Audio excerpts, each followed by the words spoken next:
It's Fibber Mcgee and Molly.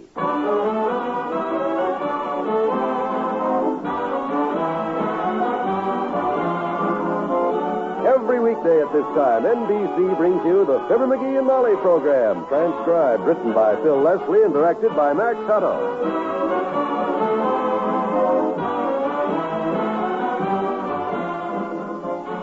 Fibber and Molly will be with you in a minute. Within the next 20 seconds, a fire will break out somewhere in the United States.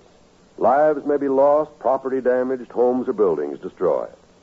Yes, there are 4,600 fires in America each day of the year. They kill 11,000 persons and disfigure or severely burn thousands more. 90% of all fires which start in the home can be traced to human carelessness. By obeying a few simple rules of fire prevention from now on, you and I can protect ourselves and our families from this devastating menace. Rule 1 is don't smoke in bed or discard lighted cigarettes carelessly. Rule 2, clean out old newspapers, magazines, and other inflammable debris. Rule 3, promptly repair defective wiring equipment. Replace worn or frayed wiring as soon as you notice it. Fire won't wait till tomorrow. Rule 4, use only those cleaning fluids which will not burn. And last but not least, be careful with matches. Keep them out of the reach of small children. Remember, it doesn't pay to gamble with fire. The odds are against you every time.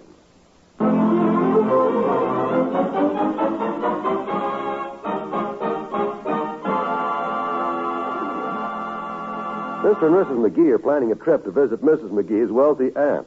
For a while yesterday, there was a little problem about needing new luggage. But our hero has it all solved this morning as he comes galloping in the front door, yelping, Hey, Molly, I got him. I borrowed Doc Gamble's new suitcases. Look at them. Aren't they just beautiful? Yeah, boy, we'll arrive at Aunt Sarah's house in style this time, kiddo. Just look at them luggage. Those luggage, dearie. Huh? Are those luggages? Is that right? Them bags. They're genuine cowhide, you know. Brand new, too. I'm not so sure you should have borrowed them, though. They're such expensive. I wasn't sure I could borrow them for a while there, but you know how sentimental old Doc is. When I told him I was going to be gone for maybe a whole week, he practically broke down and cried right there in the office. Oh. Incidentally, Doc's going to stop by here this afternoon to find out what time we want to leave for the station tomorrow. Good. So when you hear him coming, kind of throw something over this big Gladstone of his, will you? I got it scratched a little bit on that nail on the porch post, and you know how unreasonable Doc gets. Oh, McGee, look at that. Ah, don't worry. It's not all the way through. Besides, when them porters on that train get through with it, Doc will never notice a little 2-foot scratch like this one. Oh. Hey, I'm looking forward to this trip tomorrow, aren't you? Yes, and I think it's sweet of Aunt Sarah to invite us. You see, now, I want to make an appointment at the beauty shop. Call Mabel Toops, write a note for the milkman. I caught the mailman this morning. Doing what? No. I mean, I caught him on the front porch and told him to hold the mail after today, till we get back. Oh. How about the newspapers? Hadn't you better tell the paper boy? I'll watch for him this afternoon. I forgot to tell him when we went on vacation this summer, and that front porch looked like it was buried under 20 foot of snow when we got him. Uh-oh. Oh, that's probably Mr. Wimple. He's going to keep our parakeet for us. Wimp? Well, I hope he takes good care of Come it. in. Hello, Mr. Wimple. Oh, hi, Wimp. Hello, folks. I came for the parakeet. Well, good. Are you sure you know how to take care of birds, Wallace? Mr. McGee, you are talking to the hospitality chairman of the Wistful Vista Bird Watchers, Nest number 4. Oh, how nice. Nest number 4? Well, even so, I don't... Look, do you see this pin, Mr. McGee? This is the coveted golden bird with 2 egg clusters, awarded only for extreme heroism. Oh, that's wonderful, Mr. Wimple. How'd you get it? It was on an eagle-watching expedition last summer, Mrs. McGee, in the Rocky Mountains. The Rockies? 2 of us had climbed a rocky cliff to watch an eagle feeding her young. Yeah? When all at once, she discovered us. Uh-oh. With a horrible screech, she dived at us and... Well, I saved a man's life that day. Gee, that's great, Wimp. Whose life did you save? Mine. I dived into a badger hole and hid till dark. The other poor fellow perished. Oh. Well, after that, I'm sure we can trust you with our parakeet, Mr. Wimple. He's out in the kitchen. I'm going up and call Mabel Toops now, McGee. Yeah, well, come on, Wimp, and I'll give him to you. I'll gather up his stuff for you. Hi, Buster. Hi, Buster. He's a cute little fellow, Mr. McGee. I'll take very good care of him. Hello, Birdie. Hello, Birdie. Good. Now, here's his birdseed. Right. And here's the other kind of birdseed. 2 kinds of Here's the book, Care and Feeding of Parakeets. the book. Here's the blanket we put over his cage at night. Just hang it over my arm. And here's the heavy blanket, in case it turns colder while we're gone. Hang it over my other arm. Okay. And you better take this, too, in case it goes below freezing. You can't tell this time of year. What on earth is that? My old raccoon coat. I'll hang that over the blanket over your arm. No, thank you. Yeah. Now, let's see. Here's his water. Gallon bottle full. Oh, we have water, Mr. McGee. Yeah, We but have he's used to the water out of our faucet, Wimp. Better not change on him. Might upset him. Put the bottle under my arm. That's it. Yeah. Here's the heating pad to put under his cage in case he's still cold, see? Hang it around my neck. Okay. There. Here's his bottle of bitters. Bitters? Good gracious, do I give him gin with that, or... My gosh, no, Wallace. The directions are on the bottle. 3 drops in his water. Here, I'll put this in your pocket. Thank you. And here's an extra cuttle bone. Perch brush. 5 pounds of gravel. You got it? Newspapers for his cage. And here's a palm leaf fan in case the weather turns hot. Heavenly days. Let me check now. Blankets, book, birdseed, fur coat, fan. Okay, boy, you got it. I'll open the back door for you. Thank you, Mr. McGee. Have a nice trip, and call me when you get back. Okay, Wimp. Thanks a lot, boy. I got to start packing now. So long. Well, I hope I didn't forget anything. I'd hate for anything to happen to that bird on it.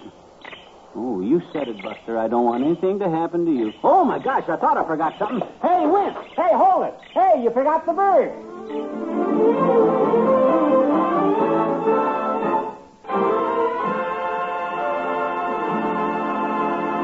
There's more fun with the McGees shortly. Most of us have been called away from home and loved ones at one time or another.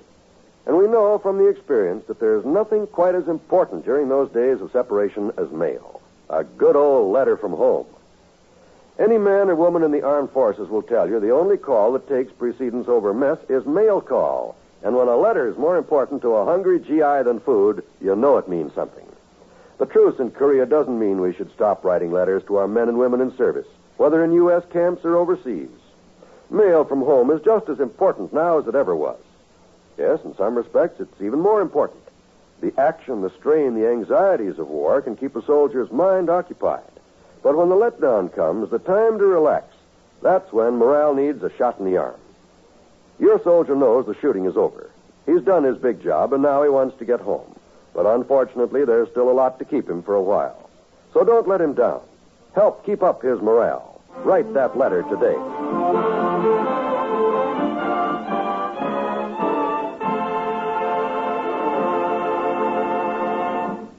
How's the packing come, Molly? Okay? I guess so, dearie, but there's never enough room for everything. That's right. Did you find out about the train? Yeah, I just phoned the station. We take that cinder bucket, 10 o'clock tomorrow. Gets us into Aunt Sarah's at The about... cinder bucket? Mm-hmm. That's a through train, isn't it? You said it. That train was through in 1912. That red railroad keeps... Oh, hey, there's the paper boy outside. Hey, boy. Hey, paper boy. Whew. Hey, you just missed my head, bud. Oh, gee, I'm awful sorry, Mr. McGee. I've been throwing high all day. Well, you better watch it. Would you like me to ride back down the block and try another throw, sir? No, never mind. The reason why I stopped you, bud... Oh, I know why, sir. I have it right here. It's $2.80, and that brings you right up to date. Huh? Would you like a receipt? I have it all made out. Yeah, okay. Here's the $2.80. Thank you, sir.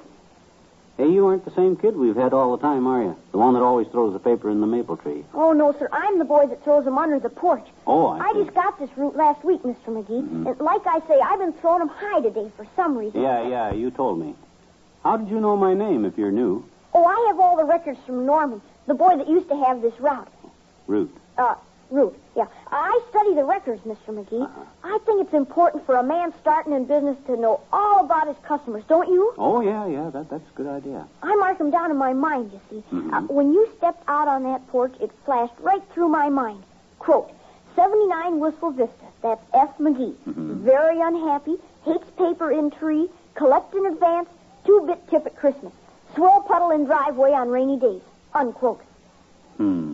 The quotes are not my own, sir. They're on my report from Norman, the boy that used to have this route. Route. Right. And Norman knows people. Well, never mind Norman, Bud. Look, I and my wife are going out of town for a few days, so no more papers till I tell you. Understand? Yes, sir. But may I say, I'll miss you, sir. Yeah, you missed me on the last throw, too. But watch it. I'll do better next time, sir. Goodbye. So long. Well, that takes care of the newspaper. I'll see if I can help Molly pack. Hey, McGee, wait a minute. Oh, hi, Docky, old man. Come on in with me. You all set, my boy? You're still going. You haven't changed your mind. No, we leave in the morning, Fatso. 10 o'clock train. Hi, Molly. Getting packed, are you? Hello, Dr. Gamble. Yes, and I can't tell you how much we appreciate the loan of the beautiful luggage. Hide the scratch, cover the scratch. What was that? I said the bags, they match. They match. Well, of course they match, egghead.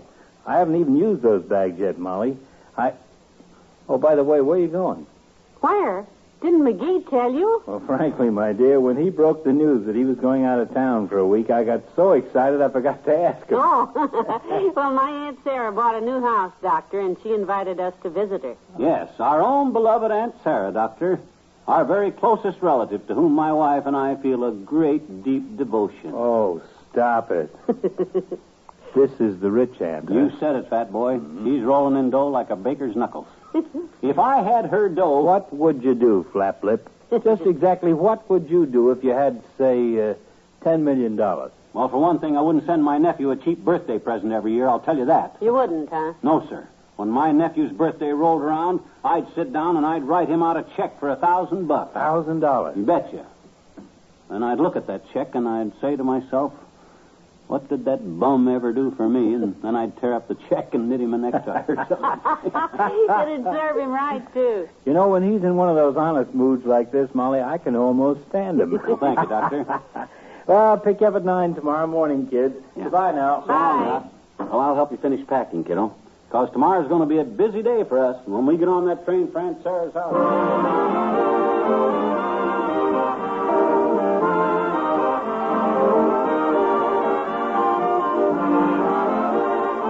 We'll say goodnight to Fibber and Molly in a moment. More great comedy entertainment is yours for the listening tomorrow night when the NBC Radio Network presents the Bob Hope Show and the Phil Harris Alice Faye Show. Everyone knows Bob Hope's wisecracking, rapid-fire style of humor, the stock in trade which elevated Bob to the heights of the comedy kingdom.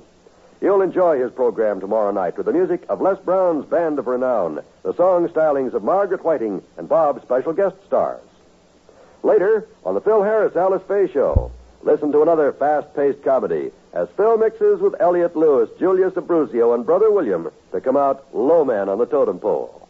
Of course, there'll be songs by Phil and Alice to add to your listening pleasure and to top off the comedy carryings on. Also on Friday evening, listen to young and popular Eddie Fisher with his quarter hour of pleasure-filled song stylings. And to the Dinah Shore Show featuring this glamorous songbird and the program of your favorite music. Friday and every day, you'll hear America's greatest radio programs on this station of the NBC Radio Network.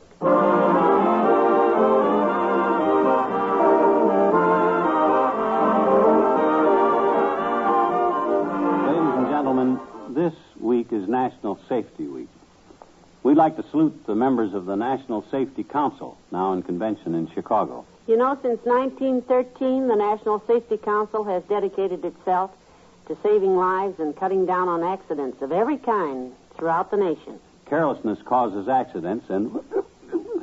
Molly, can you get the suitcase open? Quick. You just locked it. What's the matter with you? I got my necktie caught in it, and it's choking. Oh, dear.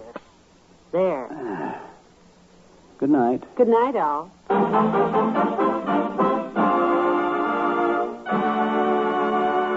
NBC has brought you the Fibber Mcgee and Molly program, transcribed with Bill Thompson as Wallace Wimple, Arthur Q. Bryan as Dr. Gamble, and Richard Beals as the paper boy. This is John Wald inviting you to be with us again tomorrow night for another visit with Fibber Mcgee and Molly.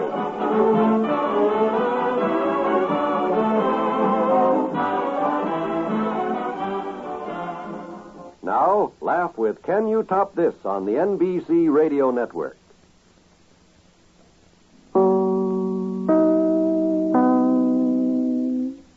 Every weekday at this time, NBC brings you Fibber Mcgee and Molly, transcribed. The show is written by Phil Leslie and Ralph Goodman and directed by Max Hutto.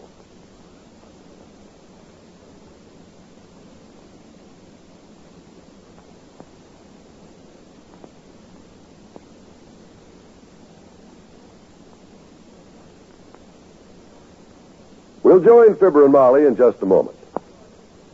We Americans have always been known as a generous people.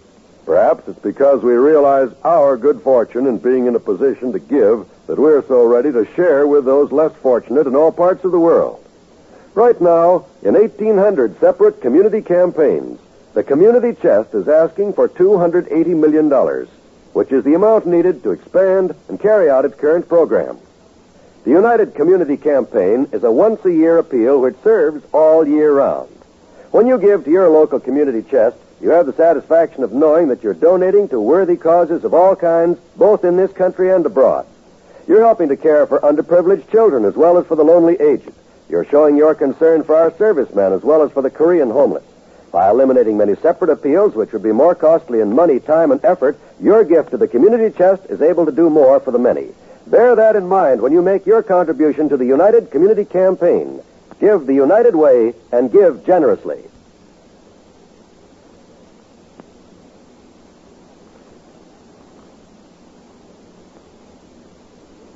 '79 Wistful Vista is a busy place this morning, for Mr. and Mrs. McGee are leaving shortly to visit a wealthy aunt. Ah, good old Aunt Sarah. The last-minute details of packing are underway right now. Hand me my robe off the chair there, dearie. Will you get my slippers under the bed? Okay. Did you pack my brownie camera? My brownie camera and that roll of film? And my screwdriver? Why the screwdriver? And brownie's busted. I want to work on it on the train. Keeps cutting the heads off all my pictures, and I think if I raise the lens on it a couple of inches... Hand me that sweater there, please. Yeah. Thanks. Now, let me see. Slips, my good blouse, hose. Screwdriver. Say, are you planning to go fishing while we're there, McGee? Fishing? No, fishing season's closed anyhow. Well, then why did you lay out this dip net for me to pack? Dip net? That, my dear, is my tennis racket. Oh. Oh, well, I'll admit the strings are a little loose. A little loose? That thing sags like a waiting room sofa. Leave it home, dearie. Close the bag. Okay. I'll probably be too busy thinking up things the servants can do for me to play any tennis anyhow. I'll take the bags on downstairs and get our coats out, huh? Fine. I just have to put my face on and I'm ready to go. What time did Dr. Gamble say he'd pick us up? Any minute now. Any minute. Train leaves at 10, and I asked him to get us to the station early on account of because I don't like to rush. So hurry, will you? Be careful with the luggage now. The doctor was nice enough to lend these bags to us. Let's not fret. Don't you worry. You can't hurt a good new cowhide bag. Stairs are kind of narrow. But no use borrowing expensive luggage if you got to worry about it all the time. Doc will like it better when it gets scuffed up a little anyhow. Make him look like he travels a lot.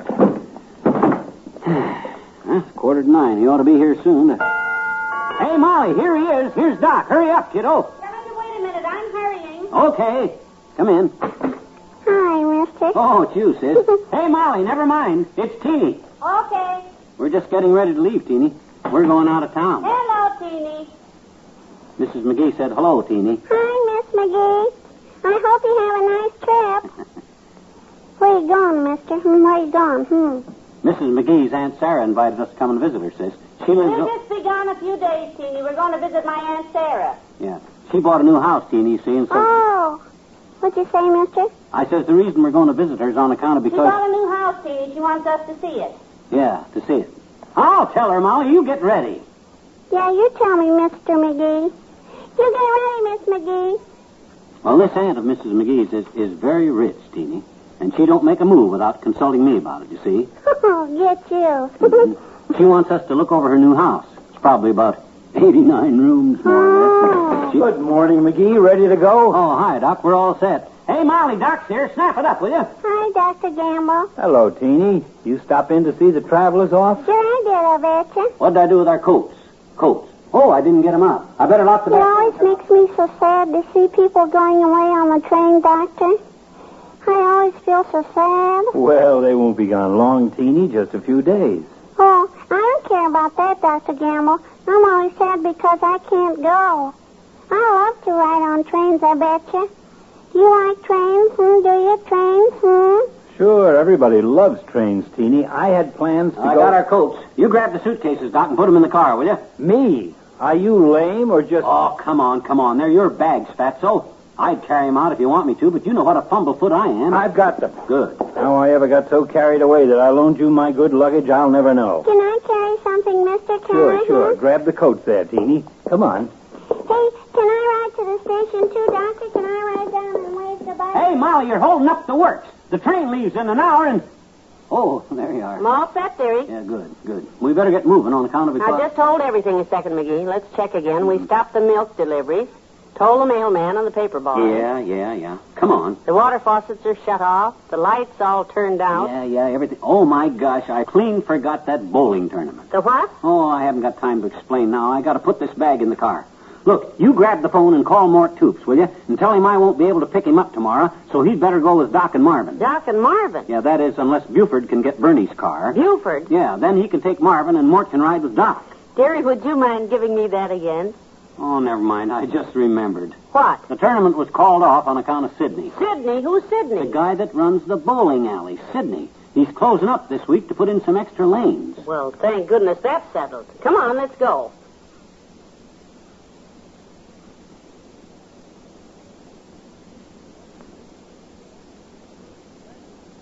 Back to Wistful Vista in a minute.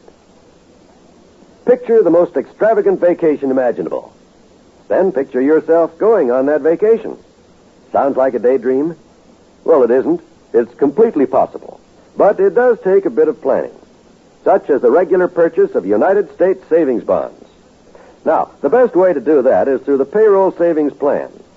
That's the best way because it's the sure way to buy your savings bonds regularly. The payroll savings plan works like a charm because it's completely automatic. Your employer does everything for you. It's especially easy on you because money is saved from your paychecks before you have a chance to miss it. And when those bonds mature, you can pack your bags for that extravagant vacation because United States savings bonds pay back $4 for every $3 you put in. Join the payroll savings plan where you work. That's the way to save money regularly. Earn extra money regularly through United States savings bonds.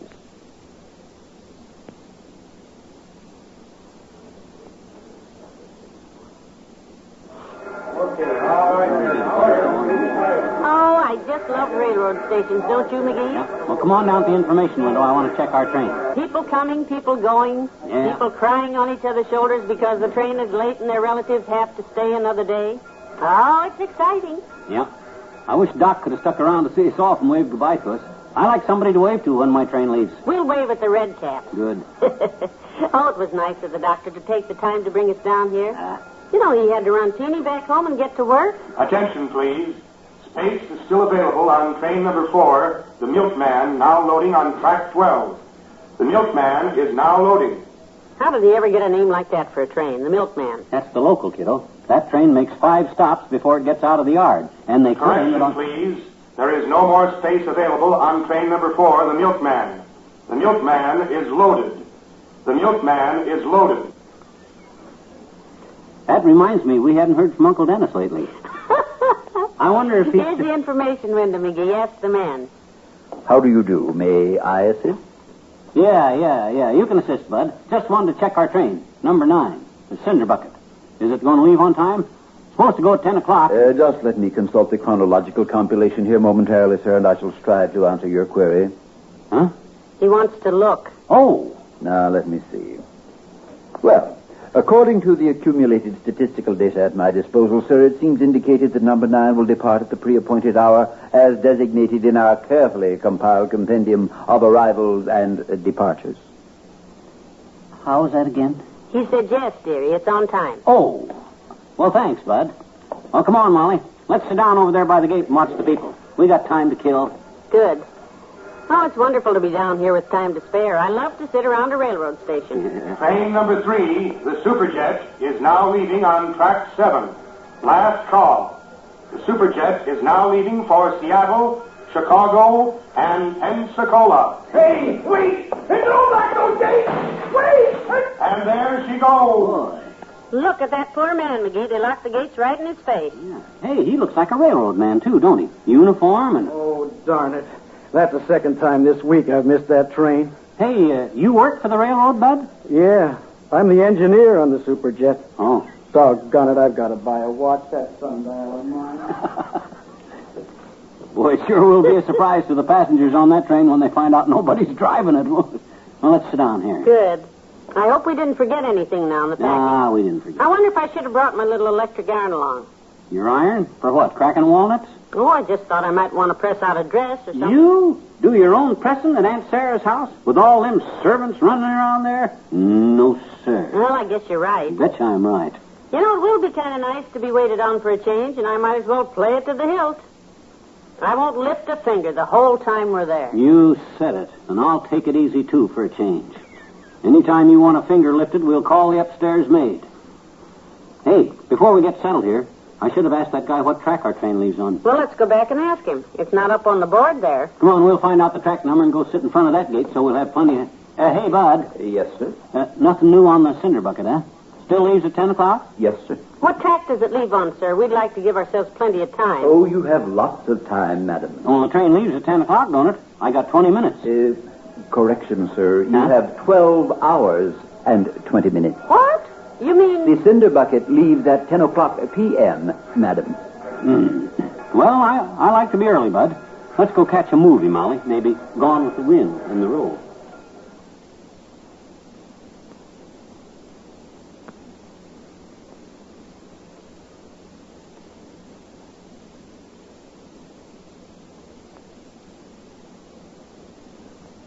Fibber and Molly will be right back. Do you have a lot of special plans for the weekend? Well, at home or away, you'll find that the NBC Radio Network can provide you with wonderful entertainment when you set your dial to the station where you hear the familiar 3 NBC chimes. On tomorrow night's program schedule, for instance, you'll hear the nation's top folk artists in some mighty popular programs. There's Grand Ole Opry, The Eddie Arnold Show, and Pee Wee King, to name only 3. On the side of more serious music, Saturdays you can hear the NBC Symphony Orchestra, conducted by the world's finest musicians. Then Sunday afternoon and evening, when you set your dial to NBC Radio, you'll hear James Stewart as the six-shooter, Hume Cronin and Jessica Tandy in The Marriage, Sir Laurence Olivier as your host on Theatre Royal, one of your favorite motion picture stars in The Hollywood Story. This fall, you'll hear more great new radio shows on NBC than on any other network. You'll always find a show to keep you pleasantly entertained when you leave your dial tuned to the NBC Radio Network.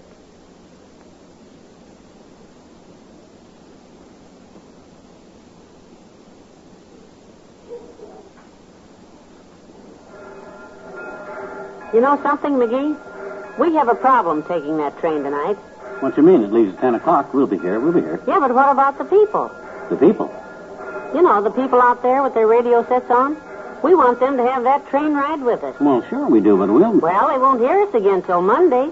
Oh, I never thought of that. Well, we better sit right here in the railroad station till Monday. Yeah. We'll see you on the train Monday, everybody. Good night. Good night, all.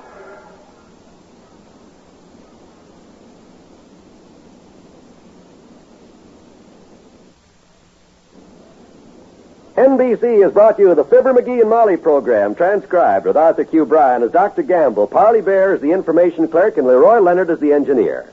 This is John Wald inviting you to be with us again Monday night for another visit with Fibber Mcgee and Molly.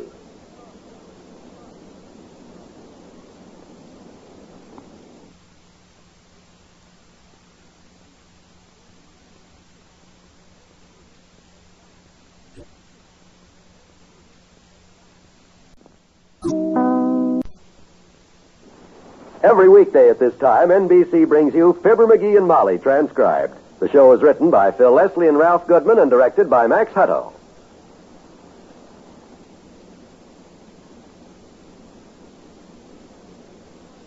We'll join Fibber and Molly in just a moment. Isn't the vacation you're going to take next year always the fabulous one, the very special one? But what usually happens? Next year comes and goes, and still no fabulous vacation. The excuse? Not enough money saved. Well, then let's solve that problem right now. Let's call in the payroll savings plan for buying United States savings bonds. Why? Because this plan saves money for you regularly and automatically, so you're assured of extra money when you need it. Besides, your employer handles everything for you. Saves money from your paycheck, so you never miss it at all.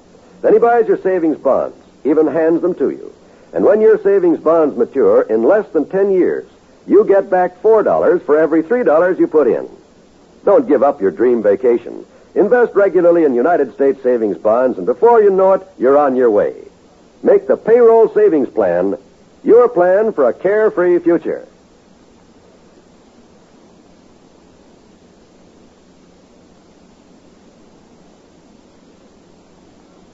Across the countryside, 100 miles from Wistful Vista, rolls the crack streamliner this afternoon.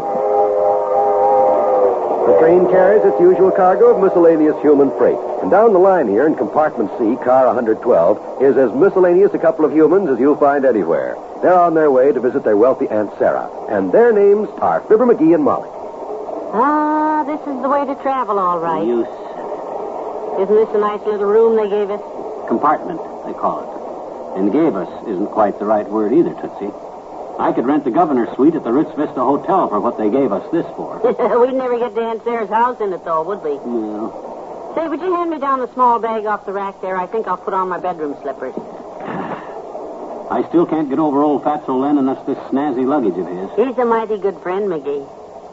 Where'd I put those slippers? Yeah, old Doc's as solid as the Rock of Gibraltar. About the same size, too. Oh, here they are. Oh, these new high heels of mine feel just wonderful. Off. Sit down and relax a while. This is fun. I'm too restless. Hey, I think I'll walk down to the club car and get some cigars. You want to come along to the club car? I'll buy you root beer. Thanks. I'll just look out the window for the time being. I'm loving every minute of this. Me too. There ain't a better train in the country than this one, kiddo. When you travel with me, you go first class. You be careful now. This train is rocking pretty badly. Don't take a tumble. Don't worry. You're talking to an old seasoned traveler, kiddo. I and Fred Nittany rode plenty of trains when we were in vaudeville together. You've heard me mention old Fred. Yes, I have. He creeps through your conversation like a cat through a creamery. Bring me some chewing gum, will you? Okay, Tootsie, I'll bring you some. You know which way the club car is? Don't get lost now, McGee. Don't forget our room number. Don't worry. I'll be right back. She's a cute kid, all right. Frets about me like I was about 6 years old. Do I know which way the club car is, she says.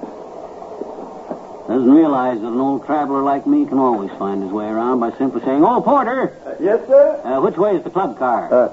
Right straight ahead. 3 cars ahead, Doctor. You having a nice trip, Doctor? And doctor? What makes you think I'm a doctor?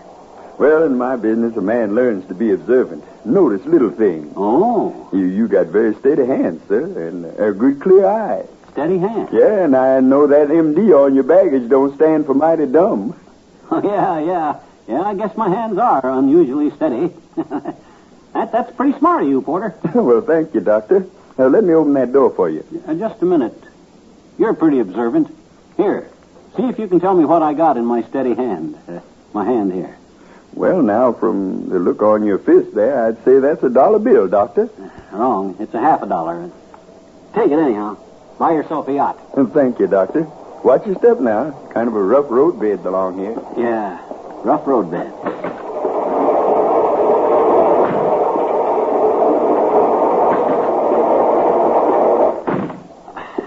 Boy, this is the life.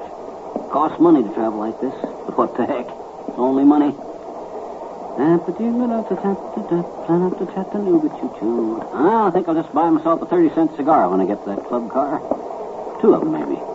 Heck. It's only... Whoops! Pardon me, bud. Blue plot is long. You flown le plus for me, Glade? Hoe het ligt lang, je soif le plus. Spook lang. Not niggas, son. Yeah, rough road bed. Nice fella. See, the club car must be on down this way someplace.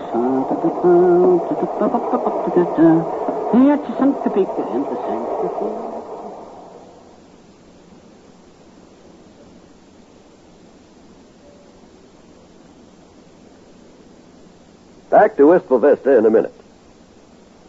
If you want your child to have the best elementary schooling you can give him, won't you get a pencil and paper to take down the address I'm going to give you at the end of this message?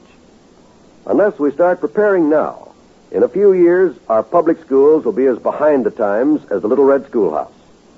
Because of the huge increase in our birth rate during and after the last war, it's estimated that by 1956, there'll be some 7 million more children in elementary schools than there are now. We must start preparing at once. More equipment will be needed, textbooks, playgrounds, and above all, more elementary school teachers. To help assure your child a proper education, join and work with local groups and school boards. And for free information about how people in other communities are improving their schools, write to this address. National Citizens Commission for the Public Schools, 2 West 45th Street, New York, 19, New York. National Citizens Commission for the Public Schools, 2 West 45th Street, New York, 19, New York.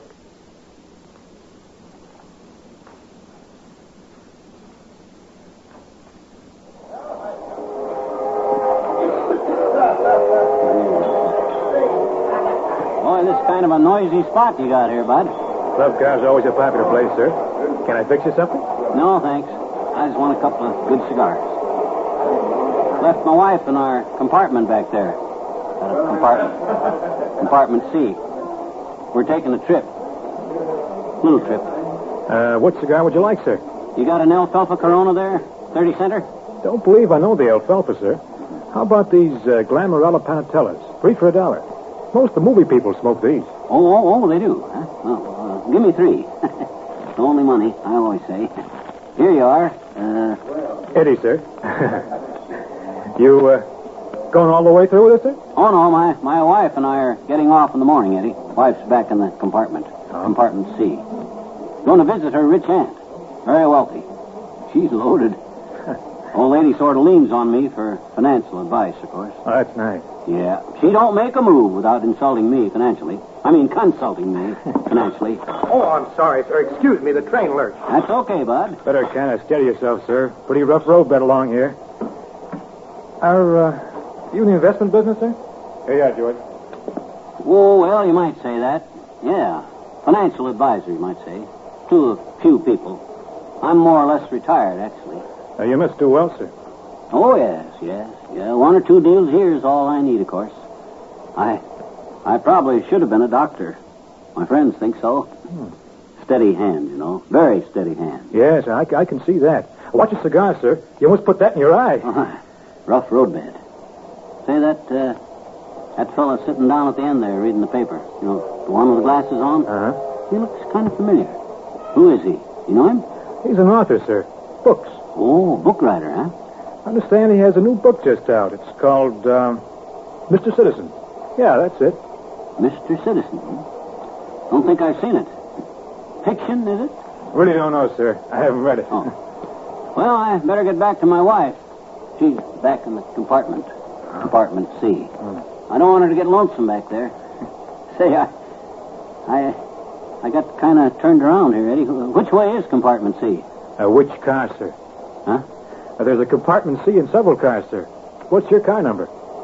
Oh, well, I'll find it okay, Eddie. It's down this way, I think.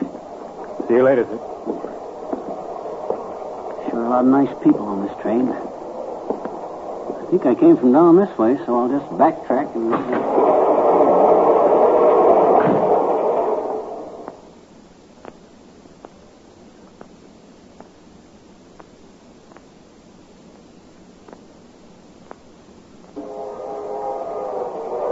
My gosh, it surely ought to be the next car. Seems to me I've already walked far enough to... Whoop! Oh, boy, here's a compartment, see? Oh, maybe this is... Molly? Better knock, I guess. Is that you, Georgie, baby? Come on in, honey. Holy smoke. It's a good thing I knocked.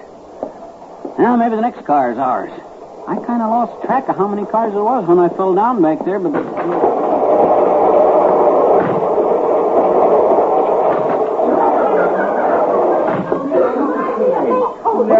Oh, my gosh, here again. I must have got up backwards when I fell down a while ago. This ain't the silliest. Hello there. Back again, sir? I'm just passing through, Eddie. I like to walk on trains.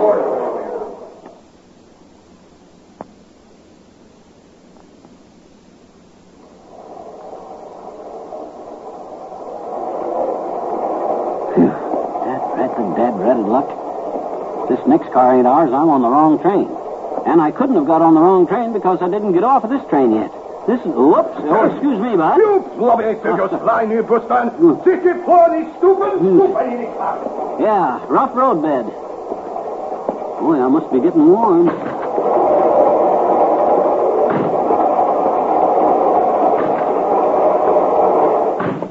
Must have walked halfway to Aunt Sarah's house. My legs are wore down to a nubbin. Well, there you are, sir. Welcome home, Doctor. I'm glad to see you, Porter. Phew. Tired.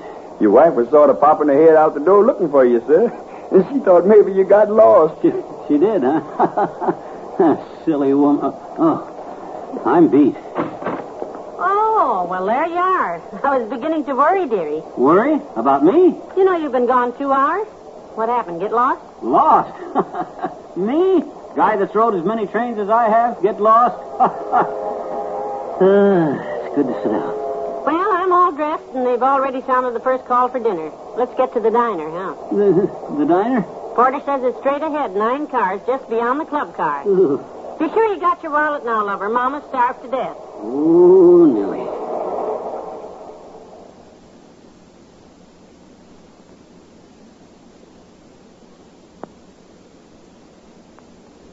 Fibber and Molly will be right back.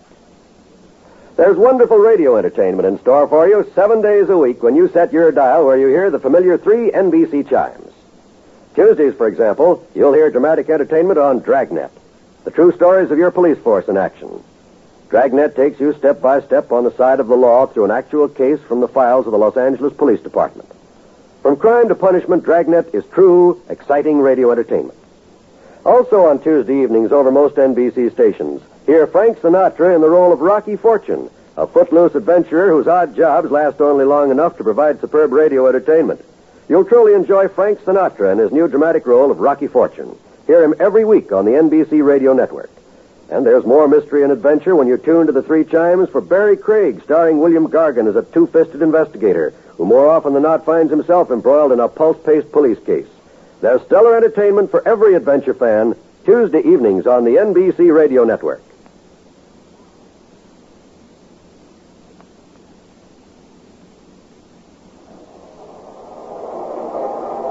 Well, dearie, we'll be at Aunt Sarah's in the morning. Yeah, bless her rich old bones. Hey, as soon as you get a chance, mention what this trip cost us, will you? Oh, McGee, you certainly don't expect Aunt Sarah to pay for our tickets. I certainly don't, but it's worth a try. Good night. Good night, all.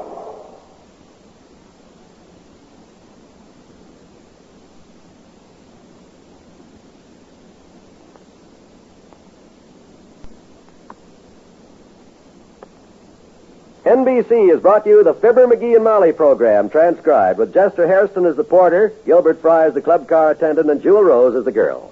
This is John Wald inviting you to be with us again tomorrow night for another visit with Fibber Mcgee and Molly. For another visit with Fibber Mcgee and Molly. The Fibber Mcgee and Molly Show.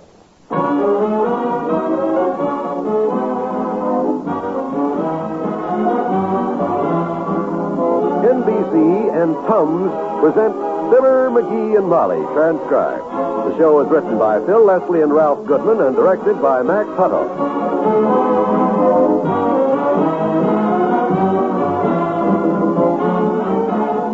Fibber and Molly will be with you in a minute. This is Don Wilson with a message for people who can't get to sleep at night. For the thousands who lie awake because their stomachs are churning up too much excess acid. That's when a handy roll of Tums can be worth its weight in gold for fast, don't-wait relief.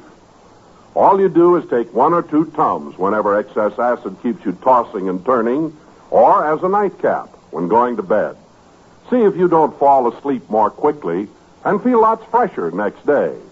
Yes, Tums neutralize excess acid in record time and require no water, no mixing, no waiting. That's why millions always keep Tums handy on the bedside table or in a pocket or purse for top speed relief whenever acid indigestion occurs. So don't wait. Get a roll of Tums today. Still, only 10 cents.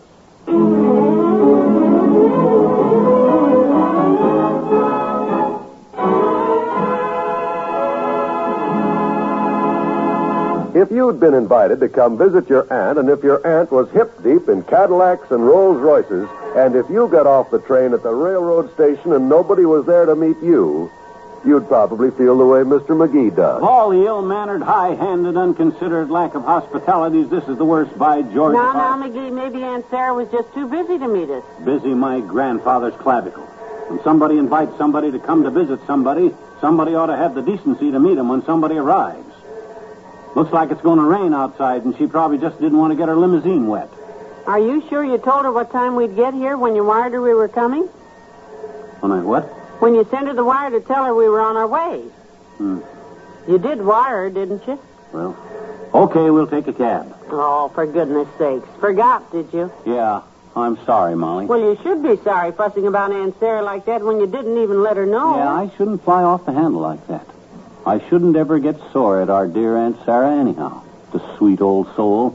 No, you shouldn't. When I think of the poor, loaded old thing sitting in that great big new house of hers with nobody to keep her company but a bunch of bank messengers running in and out with bags of money, I get a lump in my throat like a roll of 50. Oh, come on.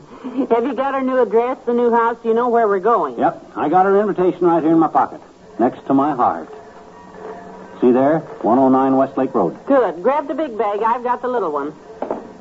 Uh-oh, starting to rain a little. Well, there's the cab starter over there. Tell him to call us a cab before this rains. Oh, no. I can call cabs. Oh. Hey, taxi. Here. Hey, taxi. Well, let's go down the corner, Molly. Taxi. They don't stop. Oh, McGee, I'm just getting soaked. Oh, taxi. Hey, taxi. Hey, cabbie. That rat that... Hey, taxi. Come back here, you. Hey, taxi.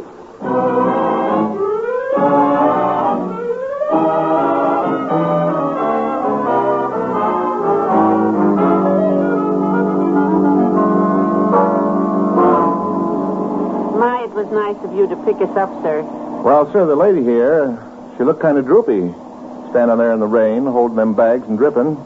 Must have been mighty uncomfortable, man. Well, the first 10 minutes were sort of unpleasant, but once you're in, the water's fine. Where'd you say you were going? Eastside Boulevard? Or, Westlake Road, 109 Westlake. Oh, that's what I thought you said. Going right out that way. McCauley's my name, neighbor. Sam McCauley. Well, McGee's mine, neighbor. Fibber Mcgee, and this is my wife, Molly. How do you do, I'm sure. Molly, eh? Well, that's a real pretty name. That brings back some mighty fond memories. Oh, really? Yep. Had a cow named Molly once. Gave 6 quarts a day. Or, was that Henry? Henry? Henry Simpson. He had one that gave 6. Molly only gave 3, as I recall. I hope we're not taking you out of your way, Mr. McCauley. If we are... Oh, not a bit, ma'am. I go right past Westlake anyhow. What was that number you said?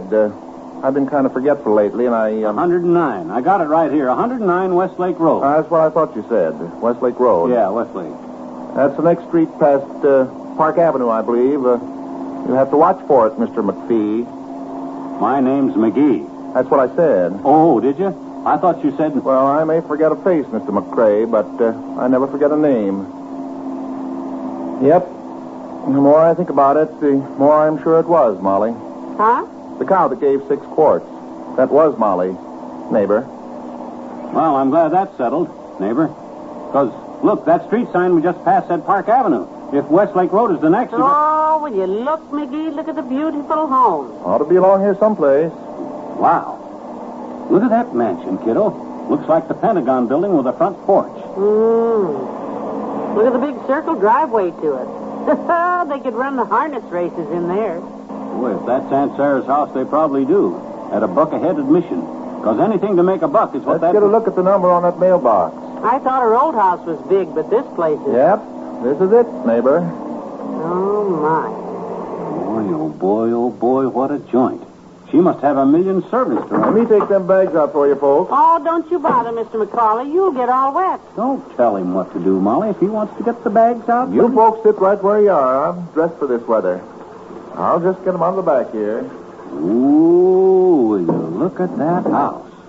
I wonder if we ought to sell out and move here with her, because she must get mighty lonesome sitting there. Oh, she doesn't get that lonesome, dearie. Well, folks, I got all the bags. You can go now. It's sure been a pleasure riding with you. Thanks for the lift.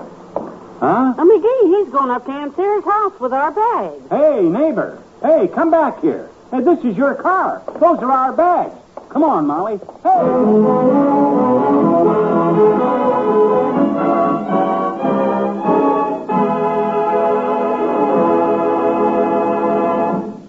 more fun with the McGees shortly. If you're a professional or self-employed person, you probably find it difficult to save money systematically. Well, there's a wonderful plan designed especially for you. It's called the Bond-a-Month Plan, and it's the easy, systematic way to invest in United States savings bonds. Your own bank offers the Bond-a-Month Plan without any service charge. You simply fill out a card authorizing the bank to buy a bond a month in your name. Funds are transferred each month from your checking account. Then each month the savings bond is delivered to you automatically. And when those bonds mature, you'll get back $4 for every $3 you put in, $100 for every $75 invested. Saving regularly through the Bond-a-Month Plan assures you of a regular extra income in the future for a home or a farm, for travel or retirement. Planned saving is effective saving. Why not invest in United States savings bonds through the Bond-a-Month Plan?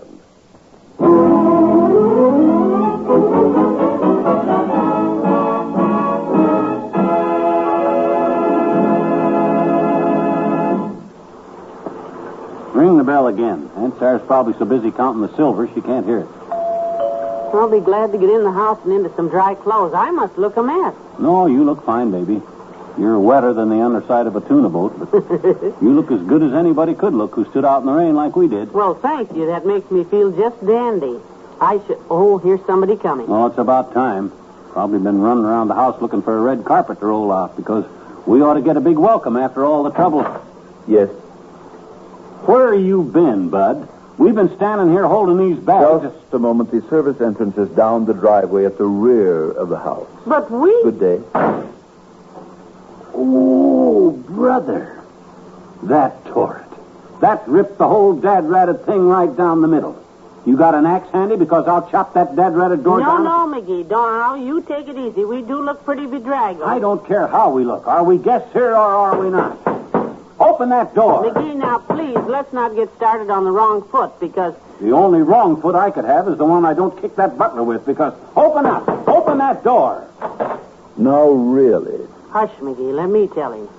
I'm afraid there's a little misunderstanding I'm here. sorry, ma'am, but I made myself clear to your partner a moment ago. Oh, yeah? Well, We make no purchases at the front door, and I might add that Madame does not need any brushes. We're not selling brushes. Whatever you're selling, I'm quite sure Madame... Look, my good man, we are the McGees. How nice. Now, if you will just... I am Mrs. McGee, and this is my husband, Mr. McGee. And your madame is my wife's aunt. And she invited us to visit here, so if you'll just run get her... Good heavens. Oh, this is a horrible mistake. Do come in, please. Oh, that's better. Oh, this is dreadful. I'll say it is. I do hope you'll forgive me. Madame is not in this afternoon, and she completely neglected to mention expecting guests. Oh, good gracious. Well, how do you like that? Invites us here, gets us out of our comfortable high-class home to take a train, compartment course, and then don't even tell the bouncer we're coming. Butler, dearie. Yeah. I'm completely dismayed, Mrs. McGee. Well, it's understandable, really, Jeeves. Parkinson, ma'am. It's understandable, Parkinson. We neglected to tell my aunt just when we were arriving. Yeah, my secretary failed to send a wire. So don't feel too badly about it, Parkinson. Oh, thank you, ma'am. But don't feel too goodly, too, either, Parkinson. I'm not sure whether you're forgave yet or not. Please, let me show you to the guest bedroom, sir. Charles, the luggage. Yes, Mr. Parkinson. Where'd he come from? Charles, sir, doesn't come from any place. When one needs Charles, Charles is simply there. The green room, Charles. Yes, Mr. Parkinson. Yeah, Charles, the green room. We're somewhat fatigued from our journey. And damp, too. Oh, this is a beautiful house, Parkinson. Thank you, ma'am. The paintings on the staircase are from the Louvre in Paris. Well, they look awful old. They should ought to buy some new ones, looks to me like. You got any postcards of this place, Parky? I'd like to send some home. McGee. I'm afraid not, sir. You'll find stationery in your desk, sir. This is the green room. I'm sure Madame would like you to have this. Heavenly days. Oh, did you ever see such a beautiful room, McGee? Wow. I trust you will be comfortable here. Oh, yeah, I trust we will, all right. These are, I should say, adequate quarters. I should say, wow. Look at the size of this bathroom, Molly. Big, is it? First tub I ever saw with a diving board. Would you like me to draw the bath for you, sir? Oh, no, you don't need to draw it, Parky. I got my brownie. I'll take a picture of it. Incidentally, when will our beloved aunt return? For dinner? Oh, I'm dreadfully sorry, sir. But Madame expected to be gone overnight. She will return on the morrow. Oh, dear. Oh, boy. I do so hope you will forgive her absence, ma'am. As far as I'm concerned, she can get lost. McGee, that will be all, Parkinson. Thank you, ma'am. Dinner is at 6, ma'am. If you wish anything, ring. Oh, boy, will I ring. Will I ring. Where's the bell cord? You see the bell cord, Molly? Oh, here it is. Yank. McGee, you don't need anything. You rang, sir? Yeah, just testing, Parkinson. Just testing. That will be all. You may go. Yes, sir. McGee, you didn't need to ring that. Oh, boy. I've been waiting for this all my life, Molly. Boy, will this be fun.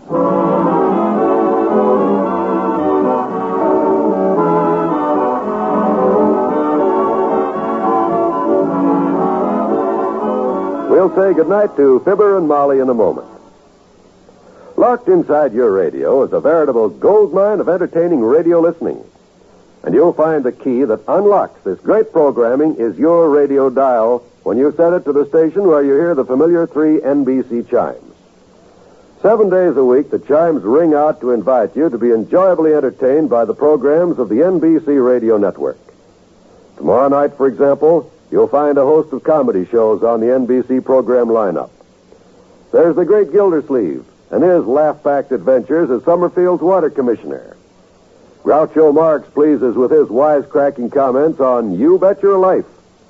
And Bill Cullen takes you on a journey into comedy quiz fun as he invites his contestants to walk a mile. Of course, Fibber and Molly add to the fun tomorrow night as well as every evening, Monday through Friday. So it all adds up to delightful radio entertainment when you set your dial to this same NBC station tomorrow night. Listen and laugh on the NBC radio network.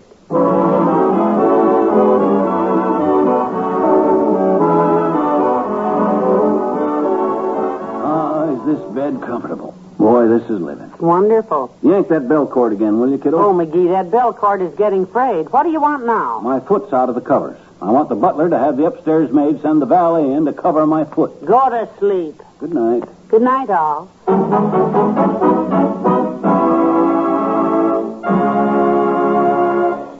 NBC and Tums have brought you the Fibber, McGee, and Molly program, transcribed with Jess Kirkpatrick as the motorist and Parley Bear as the butler. This is John Wald inviting you to be with us again tomorrow night for another visit with Fibber, McGee, and Molly.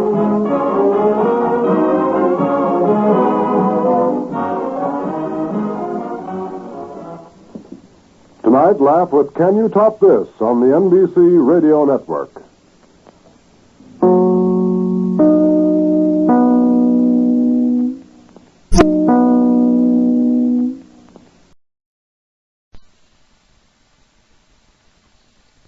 McGee and Molly Show.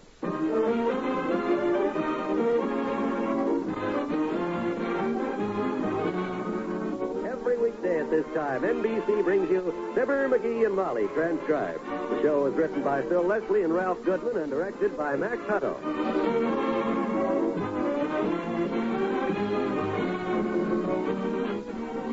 We'll join Fibber and Molly in just a moment. You have a lot of driving to do between now and next spring, and some of it will be made more difficult by bad weather. That means extra caution on your part to avoid an accident. Statistics show that there are more accidents during the winter months than at other times of the year. It's easy to see why. Not only snow and ice on the roads, but the added hours of darkness and poor vision caused by frost or fog on the windshield all make for danger. But a little extra attention to the rules of driving safety will help you to avoid an accident that could spell tragedy for you, your family, or friends. First of all, make sure that your car is in perfect condition before you start, especially the brakes and tires, and have tire chains handy in case you need them. Second, drive slowly. Third, watch the traffic signs and obey them. And fourth, signal for all stops and turns. Guard against traffic accidents this winter. Drive carefully for your life.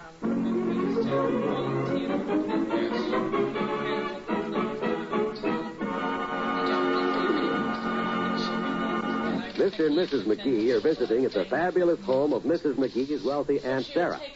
The fact that her aunt was away when they arrived yesterday and they're all alone with a house full of servants isn't spoiling their visit a bit. Get a load of an imitation millionaire living it up. Ah, this is the life for me, kiddo. Well, you certainly seem to be enjoying it.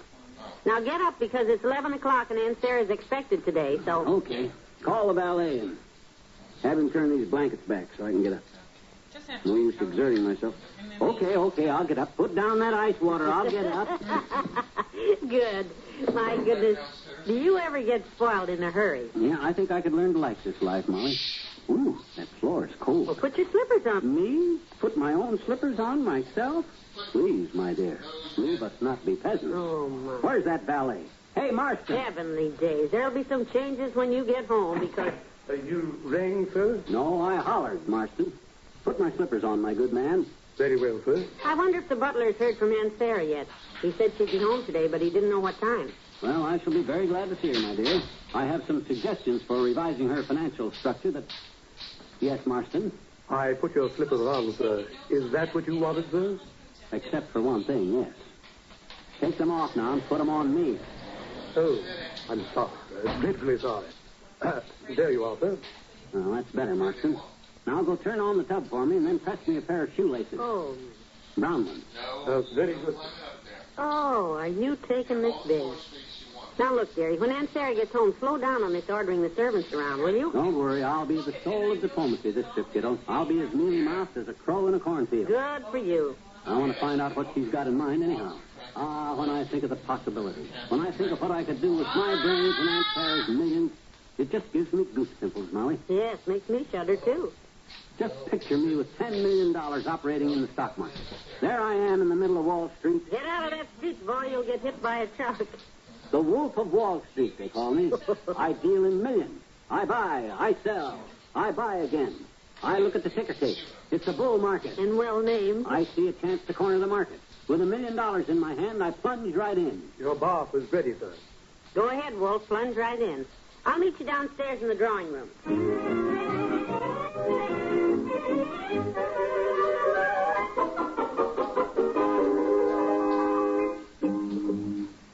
Hey, Molly, where are you? Here I am, dearie, in the drawing room. Oh, this place is simply fabulous. Yeah? You heard anything from Aunt Sarah? Not yet. I haven't talked to anybody. Well, let's get that butler in here. I want a cigar anyhow. Where's the bell cord for this room, you know? Try that silk rope against the wall there. This one? Okay. What happened? Close the drapes. Oh. Maybe it's this one here. Yeah, I'll give him 5 seconds and then by... You rang, sir?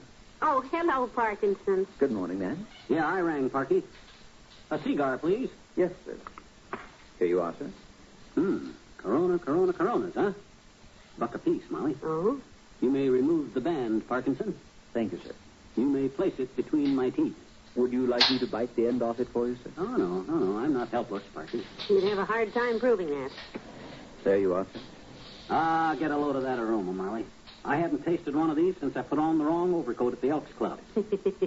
Boy, if you could have saw the look on old man McDonald's puss when he lit one of mine. Dearie, now, please. Have you heard from my aunt, Parkinson? I was about to tell you, ma'am. We had a message from Madame this morning. Good. She is in town and on her way home, but she is stopping to see a friend off at the airport.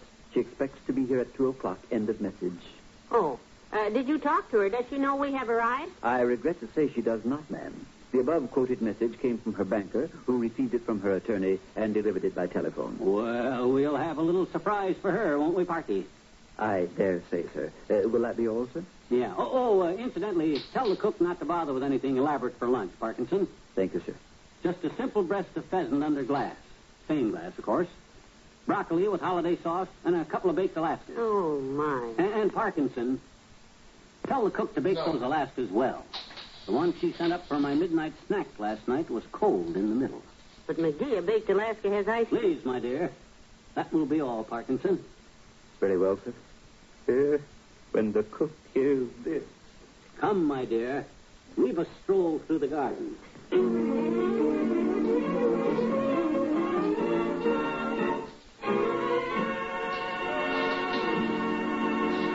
Back to Wistful Vista in a minute. You know, you are the Red Cross. Yes, the Red Cross is you. through your support of this great organization with your time, your blood, and your money. You have made it possible for thousands of people to receive Red Cross assistance. You helped the disaster victim when floodwater swept away everything he held dear, or when an explosion shattered his dwelling. You provided the life-giving blood that saved the lives of servicemen wounded in Korea. You provided the blood that was fractionated into plasma, into serum albumin and gamma globulin, valuable miracle workers doctors use every day to combat shock and disease. You gave assistance to the servicemen whose absence from home created family difficulties, which seemed to him too great to overcome. You did these things through your Red Cross. But the Red Cross needs continuing help. It's up to all of us. So give to the Red Cross. Help your neighbor.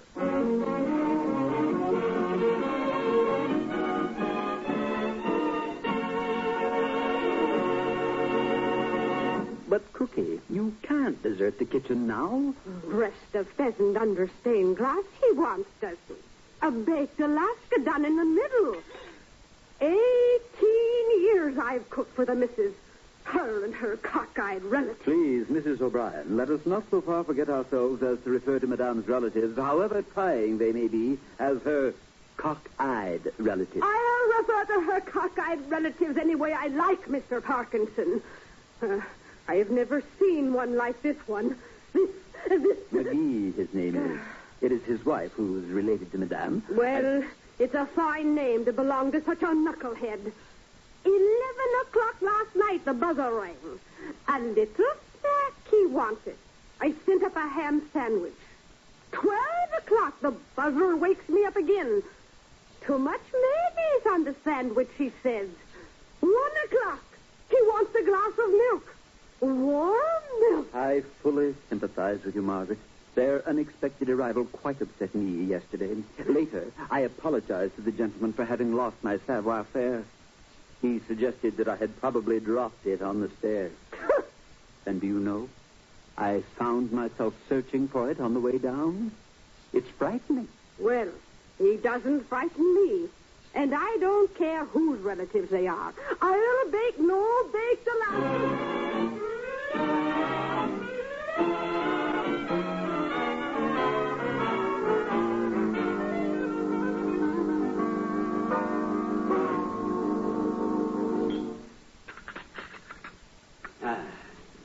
You may remove the plates now, Parkinson. Thank you, sir. That was a wonderful lunch, Parkinson. Yes. You may carry our compliments to the cook. She'll be happy, sir. Mr. Parkinson? Yes, Morrison? I beg your pardon, sir, but Madame is arriving at the side entrance. Thank you, Morrison. If you'll excuse me, I shall greet Madame with the news of your arrival. Oh, good. I was beginning to think she'd never... We shall repair to the library to await our aunt, Parkinson. We shall receive her there. I'll be so glad to see Aunt Sarah. Ah, yes. Dear old loaded Aunt Sarah. Bless her rich old... Never mind. I wish you'd stop saying that. I'm just joking, kiddo. Seriously, I've been giving a lot of thought to her today, and the more I think of it, the more convinced I am that we ought to sell out in Wistful Vista and move in here with her. Boy, that green room is the nicest. Hush, here she is, dearie. Hi, Aunt. That's not Aunt Sarah. Nope. Is that Ben Parkinson? Yes, Madame. You looking for Aunt Sarah, sis? Because pull up a chair. We're expecting her any minute. And May I ask just who you are? Who are we? Why, McGee's my name. Fibber Mcgee, and this is my wife, Molly. How do you do, I think? Just what are you doing in my house? They assured me that... Your house. Who are you? I am Mrs. Watson J. Wellington, the third. Oh, well, you're confused, sis. This is Aunt Sarah's house. Oh, dear. Hush, McGee. Well, Mrs. Wellington, this is terrible. I quite agree. Quite. You see, Mrs. Wellington, we live in Wistful Vista. Wistful Vista? Yeah. And you see, Molly's Aunt Sarah bought a new house. Aunt Sarah Driscoll. And she wired us to come and visit her. I got the wire right here. 109 Westlake Road, it says. Mrs. Driscoll does live at 109 Westlake Road, Mr. McGee. This is 1109. Well, it was raining, and the number... Oh, dear, this is... wait a minute now. You know my Aunt Sarah, do you? Sarah Driscoll, Mrs. McGee, is my closest friend. I just put her aboard the plane. What? A plane? Said she invited her niece to visit her, but didn't get an answer. Uh-oh. She closed the house and went to Florida for the winter. She loves Florida in the winter. Yeah. Well, personally, I spend my winters in Whistle Vista. Parkinson, you may pack our bags. Oh, this is ridiculous.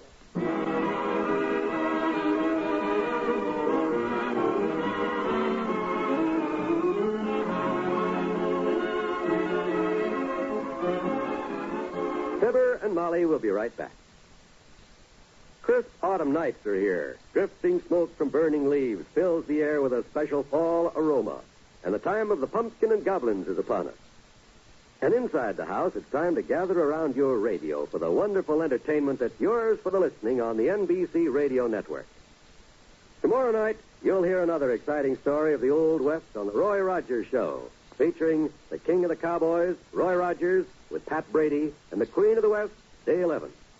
You'll truly enjoy the adventures from the Double R Bar Ranch in Paradise Valley as told on the Roy Rogers Show. And you'll also find great family comedy on Father Knows Best when Robert Young steps into the title role to provide 30 minutes of laugh-filled entertainment. Another Thursday night feature on the NBC Radio Network is Eddie Cantor's Show Business Show. During his program, Eddie tells you little-known stories about well-known show business personalities. Thursday is just one of the 7 evenings every week filled with top radio entertainment on the NBC Radio Network.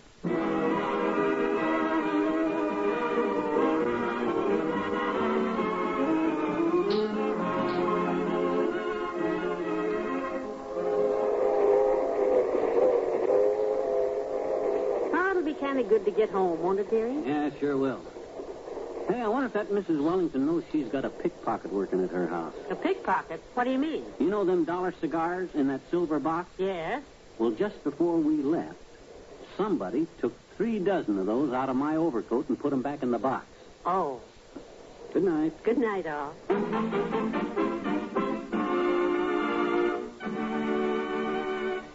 NBC has brought you the Fibber, Mcgee, and Molly program, transcribed with Parley Bear as the butler, Margaret Brayton as the cook, and Elvia Allman as Mrs. Wellington. This is John Wald inviting you to be with us again tomorrow night for another visit with Fibber, Mcgee, and Molly. And now live with Can You Top This on the NBC Radio Network.